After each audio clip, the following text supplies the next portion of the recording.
Like its neighboring communities, an industrial base drove the city of East Liverpool's development. Unlike nearby communities, whose economies depended on the steel industry, East Liverpool's unique character developed from its relationship to its potteries. Its identity was shaped by the potter's hands as surely was the raw clay in its numerous workshops. In 1840, James Bennett established a small pottery on the north bank of the Ohio River at East Liverpool. Despite a tenuous beginning, his pottery paved the way for many other potteries to flourish. During the 1890s, the Knowles, Taylor, and Knowles pottery, with its 28 bottle kilns, was the world's largest pottery, renowned for its exquisite art porcelain, lotusware.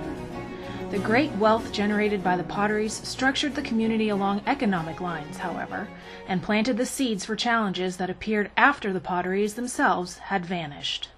The city's inexorable decline, brought about by the Great Depression, slowed somewhat after World War II, but accelerated again in the 1980s. In the 1990s, qualitative streetscape projects were executed, but they failed ultimately to address the intangible essence of community vitality, the arts. The city does possess abundant educational opportunities and cultural institutions. Currently, construction is underway on 2 key buildings on East 5th Street, which will house the Newcastle School of Trades. Within a block of this development lies the symbolic heart of East Liverpool, the triangular open space known as the Diamond. Project Parnassus would begin here in the Diamond. It would stabilize the historic Thompson Building and use it and 2 other structures along the 6th Street spine to house activities, programs, events, and functions which Arts Place funding would make possible. It must be emphasized that Project Parnassus, having learned from prior improvement projects, is not about the buildings, but rather community energy generated from them. Project Parnassus seeks to breathe life into these inanimate clay forms. The proposed functions involve living and studio spaces for artists who will partner with other community entities to generate community events and create public art. Sponsored arts-related startups will include businesses such as a recording studio, a ceramic studio,